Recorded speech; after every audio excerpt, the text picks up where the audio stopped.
Hello everyone and welcome to Unacademy. मेरा नाम है शिवांगी गौतम और आज के क्लास में हम एक बहुत ही इंपॉर्टेंट टॉपिक को डिस्कस करने वाले हैं with respect to the Olympics. क्या भारत 2026 के ओलंपिक्स को होस्ट कर पाएगा? अगर हम कभी भी बात करें 2036 या for the year 2036, this event has been so much in news time and again and the question is coming up again कि क्या पॉसिबल है इंडिया में? क्या हमारे पास इतना इंफ्रास्ट्रक्चर है? क्या हमारे पास इतनी फैसिलिटीज़ हैं कि हम एक ओलंपिक जैसा इतना ग्रैंड इवेंट होस्ट कर सकते हैं? अब ये न्यूज़ में क्यों था और ये right out of the sudden क्यों आ गया, और वो भी हम 2036 के ओलंपिक्स की क्यों बात कर रहे हैं? Why are we not talking about let's say the upcoming Olympics, या जो भी अभी नेक्स्ट साल में या उसके अगले साल में होने वाले हैं? रिसेंटली हमारे जो यूनियन होम मिनिस्टर हैं उन्होंने एक हाई लेवल मीटिंग को चेयर करा था, जहाँ पे उन्होंने रिव्यू करे थे जितने भी प्रेलिमिनरी प्रेपरेशंस हैं, और फोकस करा कि भाई ये जितनी भी प्रारंभिक तैयारियां हैं क्या वो ठीक से हो रही हैं, क्या हमारे पास इतनी क्षमता है, do we have the capacity कि हम 2036 के ओलंपिक्स को होस्ट कर सकते हैं, और अगर हाँ तो उसके अलावा भी हमको कौन से एरियाज पे काम करना पड़ेगा। अब किस कॉन्टेक्स्ट की वजह से ये न्यूज़ में आया, कौन से इंपॉर्टेंट इवेंट्स हमको देखने को मिले, तो डायरेक्शन दिए गए थे कि भाई हमको एक इंटरनेशनल लेवल के इंफ्रास्ट्रक्चर की ज़रूरत है, जहाँ पे हम लोगों को अंतर्राष्ट्रीय स्तर पे बुनियादी ढांचे का विकास करना पड़ेगा। सरदार वल्लभ भाई पटेल जो स्पोर्ट्स एनक्लेव है वहाँ पे ही हम ये गेम को होस्ट कर सकते हैं, पहला चीज़। दूसरा चीज़ ये था कि जहाँ पे जो हमारे यूनियन स्पोर्ट्स मिनिस्टर हैं श्री अनुराग ठाकुर जी, उन्होंने ये बोला कि हम किस तरीके से, और बार बार उन्होंने फोकस करा, बार बार सिर्फ अहमदाबाद का नाम आ रहा था कि हम इसको ही मेजबान शहर बनाएंगे, क्योंकि यहाँ पे world class sporting infrastructure facilities हैं, विश्व स्तरीय खेल बुनियादी ढांचा हमारे पास यहाँ पे रेडी है। हाँ, थोड़े बहुत नूक्स एंड कॉर्नर्स को फिक्स करना पड़ सकता है, but yet we have a pretty decent structure जो यहाँ पे हमारे काम आ सकता है। Now as we move forward and come to the part, सबसे बड़ा सवाल आता है ओलंपिक की जब बिडिंग होती है, ये जो बोली प्रक्रिया होती है ओलंपिक की, इसका प्रोसेस क्या है, ये काम कैसे करती है? तो अब मैं क्यों आपसे पहला सवाल मैंने ये पूछा कि भाई 2036 के ओलंपिक्स की हम बात क्यों कर रहे हैं, आने जाने वाले सालों की क्यों नहीं? क्योंकि 7 से 9 साल लगते हैं एक्चुअल बिड को होने में या प्रोसेस को स्टार्ट होने में, और फिर सिटीज जिसको होस्ट करना है इस गेम्स को, उसको अपनी क्षमता दर्शानी पड़ती है। They have to showcase their capabilities, उनको साबित करना पड़ता है कि हाँ हमारे पास इतना इंफ्रास्ट्रक्चर रेडी है, हाँ हम काबिल हैं इतने बड़े इंटरनेशनल लेवल के गेम्स को होस्ट करने के लिए। अब ये उनको किसको दिखाना पड़ेगा? जो इंटरनेशनल ओलंपिक कमेटी होती है उसको, जहाँ पे उनको एक बेस्ट प्लान बताना पड़ेगा कि हम इस गेम्स को एक सक्सेस कैसे बना सकते हैं, हम किस तरीके से अफोर्ड कर सकते हैं इन गेम्स को स्टेज करना, हम किस तरीके से सुविधाओं का निर्माण कर सकते हैं जो एथलीट्स के लिए, स्पेक्टेटर्स के लिए, ऑफिशियल्स के लिए आसान रहेगी, जो यहाँ पे इस कंपटीशन में भाग लेने आएंगे, जो देखने आएंगे, जो ऑफिशियल्स यहाँ पे ऑफिशिएट कर रहे होंगे, उनको कोई दिक्कत ना आए, इस चीज़ पे भी फोकस करना पड़ता है। कोई भी देश, अब अच्छा बिडिंग में एक और चीज़ आती है कि मैम कोई भी देश इसमें बिड कर सकता है, कोई भी सिटी बिड कर सकती है। हाँ, तो भारत की तरफ से हम किसी भी शहर का नाम दे सकते थे, कोई भी सिटी बिड कर सकती है ओलंपिक्स और पैरालंपिक्स को होल्ड करने के लिए।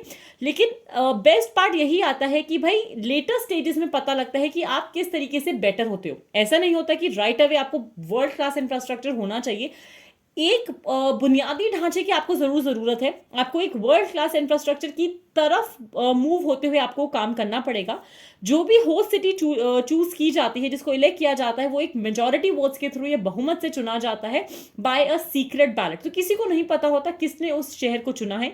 हर एक एक्टिव मेंबर का एक वोट होता है, मतलब जो भी प्रत्येक सदस्य होते हैं उनके पास एक वोट रहेगा इस ओलंपिक बिडिंग के प्रोसेस में।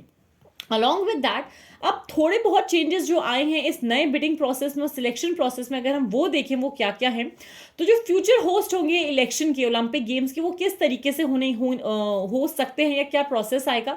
एक कंटिन्यूस डायलॉग होगा इंटरेस्टेड पार्टीज के साथ, ये जानने के लिए आप क्यों होस्ट करना चाहते हैं, अगर आप होस्ट करोगे इससे आपको क्या फायदा होगा, आपके पास क्या क्या कैपेसिटीज हैं उसको होस्ट करने के लिए। साथ ही साथ में आईओसी का जो एग्जीक्यूटिव बोर्ड है वो ये देखेगा कि हम प्रेफर्ड होस्ट, उनका जो प्रेफर्ड होस्ट होगा वो क्या सोच रहे हैं, उनसे एक डिस्कशन करेंगे। प्रेफर्ड होस्ट की तरफ से जितने भी गारंटीज हैं, डॉक्यूमेंट्स हैं, वो सब सबमिट किए जाएंगे। फिर जो अगले साल का होस्ट होगा उसके रिपोर्ट्स को इवैल्यूएट करेंगे, देखेंगे कि आपने जो बिड करने की बात करी थी किस बेसिस पे करी, आपके पास कौन सी ऐसी चीजें अवेलेबल हैं, कौन से ऑडिटोरियम्स, कौन से let's say sport centres available है जहां पे या जिसके बेसिस पे आपने ये बोली लगाई और चयन प्रक्रिया का पार्ट होने के लिए आपने कोशिश करी। लेकिन बात सिर्फ यही एंड नहीं होती, ये तो बस एक वो पार्ट आ गया ना कि हिंदुस्तान के पास क्या क्षमता है। हाँ, क्षमता है 2036 तक, यानी आज से ऑलमोस्ट 13 साल तक, और हमारे पास ये क्षमता बन जाएगी कि हम एक वर्ल्ड क्लास स्पोर्टिंग इंफ्रास्ट्रक्चर बना पाए, पहला। दूसरा चीज कि क्या इससे रिलेटेड जो रिस्क है वो क्या क्या है। अगर हम जोखिम आकलन की बात करें, जो रिस्क असेसमेंट है वो क्या होगी। हम सोच तो रहे हैं अपने मन में कि भाई अहमदाबाद ओलंपिक बिड कर सकता है, बट ये हम आंकेंगे कैसे कि हम स्टैंड कहां करते हैं, हम कितने पानी में हैं। 3 रिस्क को देखा जाएगा। पहला टास्क होगा rapid assessment of the region, कि यहाँ पे पोटेंशियल होस्ट सिटीज कौन से हैं। मल्टीपल ऑप्शंस भी देखे जा सकते हैं कि हो सकता है हम मल्टीपल ऑप्शन ले लें होस्ट सिटीज के। हम अवेलेबिलिटी देखेंगे कि कौन से स्पोर्ट्स इंफ्रास्ट्रक्चर की अवेलेबिलिटी क्या है, किस करंट कंडीशन में। डिटेल स्टडी होती है on the best practices. Along with that जो सेकंड हमारा टास्क होता है वो होता है कि हम कैसे असेस कर सकते हैं स्पोर्ट्स और नॉन स्पोर्ट्स वेन्यू को, जहां पे अंडरस्टैंड करेंगे कि भैया आईओसी की क्या रिक्वायरमेंट है, उन्होंने क्या क्या हम लोगों को प्रिस्क्राइब रिक्वायरमेंट दी। डिटर्मिन करेंगे कि गेम्स विलेज है, इंटरनेशनल ब्रॉडकास्ट कंपाउंड है, एटसेट्रा। ये सारी चीजें कैसे आएंगी। एक गैप एनालिसिस को कैरी आउट करेंगे फैसिलिटीज के बीच में, जो कि आईओसी और इंटरनेशनल स्पोर्ट्स फेडरेशन के बीच में आएगा। रेकमेंड किए जाएंगे स्पोर्ट्स और नॉन स्पोर्ट्स एवेन्यूज को या वेन्यूज को जिनको हम क्रिएट करने की कोशिश करेंगे। 40 से ज्यादा एग्जिस्टिंग नए वेन्यूज का जो कंपटीशन होगा, इंडिकेटिव कॉस्ट होगा, उसका पूरा आकलन लगाया जाएगा।